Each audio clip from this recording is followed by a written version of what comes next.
Omar Sy, un nom qui traverse la France comme un sourire, un visage qu'on associe à la joie, à la douceur, à la générosité.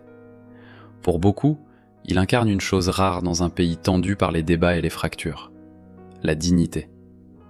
Il y a ceux qui l'ont découvert dans Omar et Fred, le SAV des émissions sur Canal+.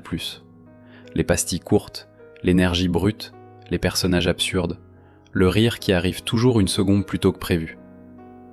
Ceux qui l'ont vu exploser ensuite dans des films qui ont fait le tour du monde, Intouchable avant tout, puis d'autres rôles au cinéma, et plus tard encore, ceux qui l'ont retrouvé dans Lupin, figure centrale d'une série française devenue phénomène mondial.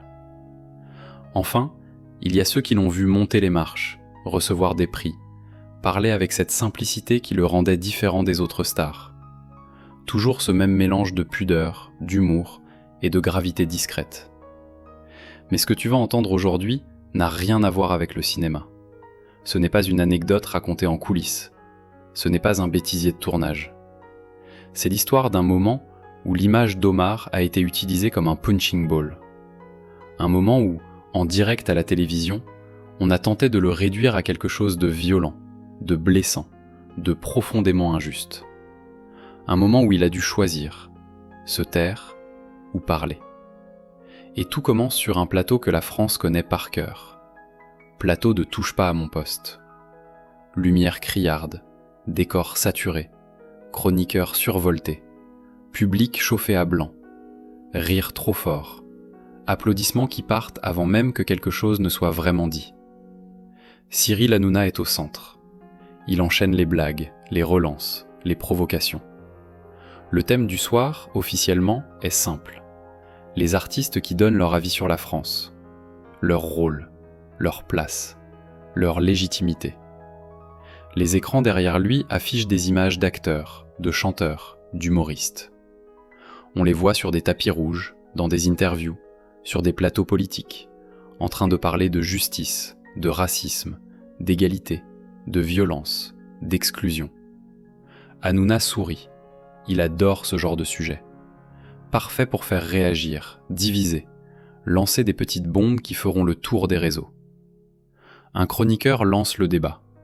Il explique que certains artistes se prennent pour des consciences politiques, qu'ils profitent de leur notoriété pour donner des leçons à tout le monde, qu'à force, ça agace une partie du pays. Hanouna acquiesce. Il laisse parler. Puis reprend la main. Il dit que le problème, ce n'est pas que les artistes aient une opinion, c'est qu'ils se présentent comme le miroir du peuple, alors qu'ils n'ont plus la même vie que le peuple. Et là, sur l'écran derrière lui, une image apparaît, floue, pas de logo, pas de titre, juste un visage, un sourire qu'on reconnaît sans effort, Omar Sy. Un murmure parcourt le plateau. On entend des petits rires dans le public. Certains chroniqueurs sourient. Tout le monde a compris. La cible est là. Hanouna tourne légèrement la tête vers l'écran, puis revient vers la caméra. Il garde ce petit sourire qui flotte entre la blague et le mépris. Il commence doucement. Omar Sy, on l'aime tous. C'est un acteur énorme, un talent de fou. Personne ne remet ça en question. Il marque une micro-pause. Le public réagit, amusé. Il sait que la suite ne sera pas un simple compliment. On vit dans un pays où des millions de gens se lèvent le matin, prennent les transports, comptent chaque euro. Et on a des mégastars qui viennent sur des plateaux ou dans des interviews expliquer ce qu'est le racisme, la souffrance, les difficultés, alors que leur réalité n'a plus rien à voir avec celle du pays. Les chroniqueurs se penchent en avant. Certains approuvent bruyamment. D'autres se crispent. Ils sentent que Cyril pousse plus loin que d'habitude. Il continue. Il parle des grandes causes, des prises de position, des tribunes, des interviews où Omar donne son avis sur la société, la politique, les discriminations. Il présente ça comme une posture, comme un rôle, comme une stratégie d'image. Puis il donne un coup d'accélérateur. Il dit que certains artistes sont devenus des marques, des produits, que tout est contrôlé, que chaque phrase est optimisée pour plaire à un camp sans fâcher un autre. Et soudain, il baisse un peu la voix. Le public se tait. On sent ce moment suspendu des plateaux, où tout le monde sait que la phrase qui arrive va dépasser la ligne. Cyril regarde la caméra, regarde l'écran derrière lui, puis lâche, avec un sourire presque amusé, mais un regard plus dur. Faut dire les choses. Ça ne va pas plaire, mais ce n'est pas grave. La seule fois où les Français voient encore Omar Sy dans le métro, c'est sur les affiches collées au mur pour ton prochain film. Toi, le métro, tu le prends pas, tu l'achètes. Et qu'on se le dise, aujourd'hui, le seul truc qui reste noir en toi, c'est la Ferrari. Alors s'il te plaît, arrête de jouer les Français du quotidien, avec qui tu veux. Va sur TF1 pour raconter tes salades. Mais ici c'est TPMP, alors s'il te plaît, arrête. Un quart de seconde de flottement absolu. Puis explosion. Des rires éclatent dans le public. Des « oh » s'échappent, frappés par la violence de ce qui vient d'être dit. Cyril lève les mains, comme pour se défendre. Il dit que c'est la réalité, qu'il dit tout haut ce que beaucoup pensent tout bas, qu'aujourd'hui, aux yeux des gens, Omar n'est plus un gars des quartiers, mais une star, un symbole de réussite, un visage sur des affiches, un homme qui roule dans des voitures que personne ici ne pourra jamais s'offrir. Et que quand il parle des discriminations, il ne parle plus en tant que victime, mais en tant que millionnaire moralisateur. Les réactions s'enchaînent. Un chroniqueur essaie de tempérer, de dire que ce n'est pas si simple. Un autre surenchérit, explique qu'à un moment, il faut choisir. Soit on est dans le système, soit on se pose en représentant de ceux qui n'ont rien. Le public réagit à chaque phrase. Malaise diffus. Et dans ce mélange étrange de moquerie, de rire gêné, de sous-entendus racialisés, la phrase est déjà en train de s'échapper du plateau. Quelques minutes plus tard, l'émission passe à autre chose, un autre sujet, une autre polémique, une autre séquence à virer sur les réseaux. Mais dehors, sur Twitter, sur TikTok, sur Instagram, le feu vient de prendre. Extrait découpé, surtitré, reposté, partagé, commenté. En quelques heures, la séquence devient incontournable. Un hashtag émerge. Ferrari noir.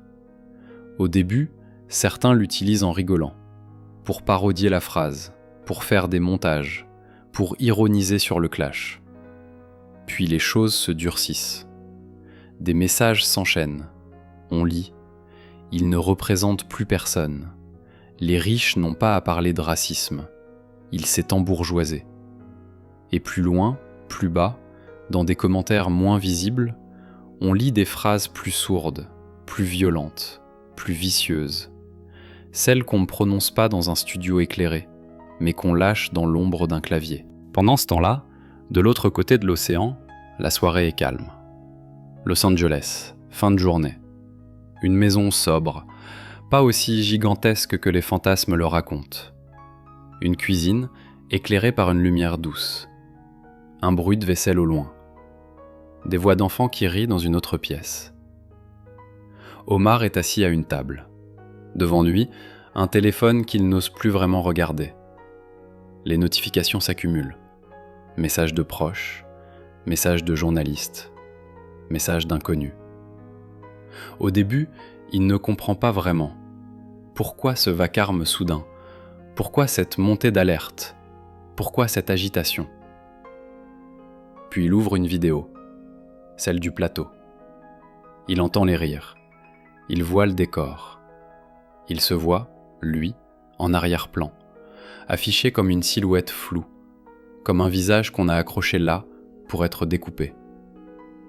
Il écoute les phrases, les critiques, les insinuations. Et enfin, il entend cette phrase. Le seul truc encore noir autour d'Omar Sy, c'est la carrosserie de sa voiture de luxe. Un silence intérieur se fait. Froid, net, tranchant. Il remet la vidéo au début, réécoute encore une fois, comme pour vérifier que ce n'est pas un montage, pas une mauvaise blague inventée par quelqu'un d'autre. Mais non, c'est réel. C'est en direct. C'est sur un plateau national. Les messages continuent de tomber. Des amis lui écrivent. Certains sont furieux, d'autres sont blessés. D'autres encore sont simplement épuisés. T'as vu ce qu'il a dit ? On peut pas laisser passer ça. Tu ne peux pas te taire. Ce n'est pas juste. Omar pose son téléphone. Il reste là, immobile, quelques secondes. Il entend au loin les rires de ses enfants. Il regarde ses mains à lui, celles qui ont serré celles de son père lorsque celui-ci partait travailler, celles qui ont tenu un ballon, un micro, un scénario, celles qui portent depuis toujours la même histoire. Pour l'instant, il ne répond à personne. Il ne tweete pas. Il ne allume pas sa caméra. Il ne rédige pas de communiqué. Il se contente de regarder cette France lointaine se déchirer en son nom.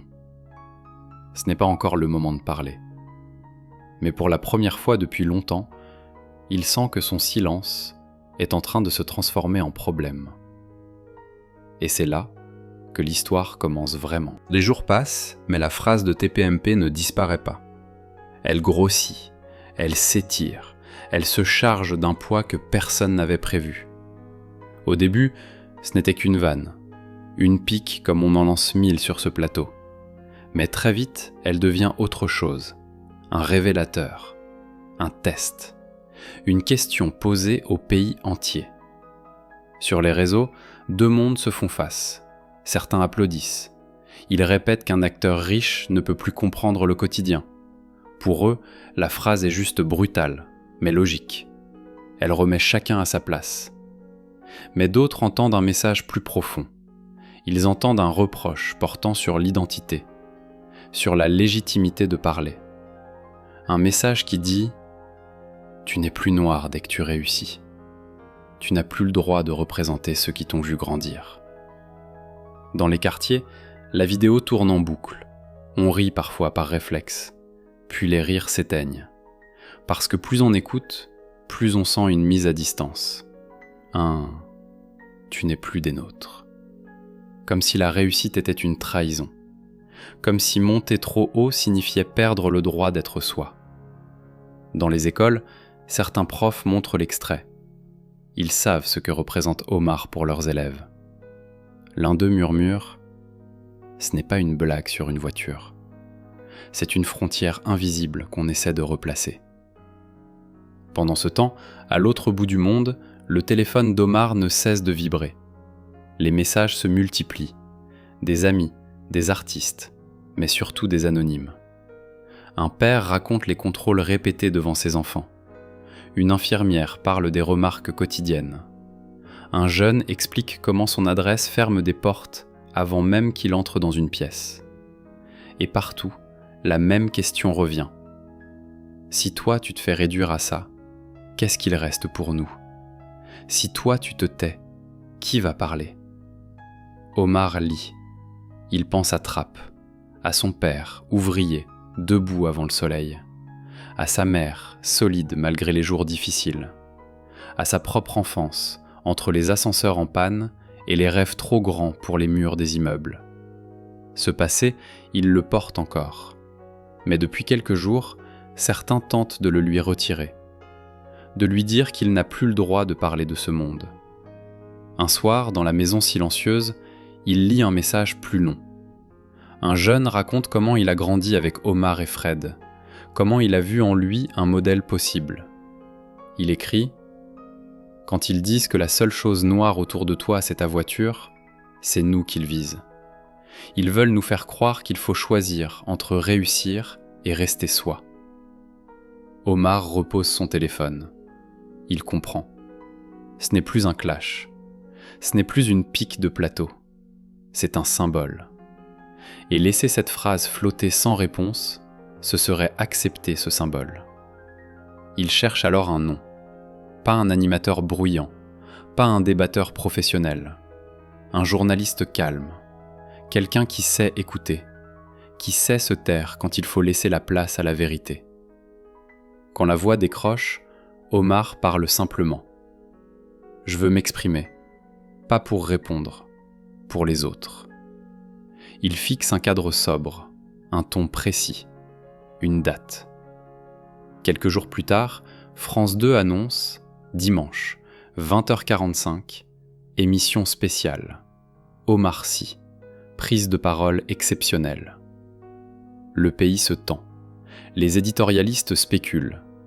Certains annoncent une attaque directe, d'autres un discours de victime. D'autres encore attendent un message apaisant. Personne ne sait.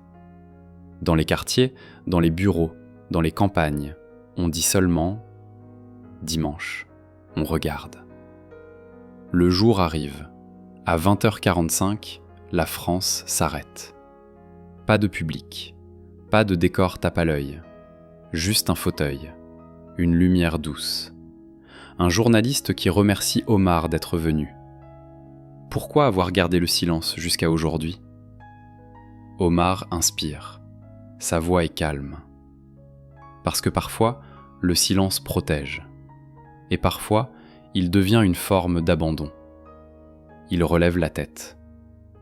Je ne suis pas là pour me battre. Je ne suis pas là pour répondre à quelqu'un. Je suis là pour remettre les choses à leur place. Pas pour moi. Pour ceux que cette phrase a touchés à travers moi. Le plateau se tait. Le pays écoute. Omar parle de son enfance, de trappes, des ascenseurs en panne, des odeurs de cuisine dans les couloirs, des mains abîmées de son père, de sa mère qui tenait la maison avec presque rien. Rien de tout cela ne s'efface parce qu'il a connu le succès. Rien ne disparaît parce qu'il vit ailleurs aujourd'hui. Puis il dit « Je n'ai jamais quitté la France. Elle est en moi, dans ma langue, mes valeurs, mes enfants, mes films. » La phrase de TPMP ne parle pas d'une voiture.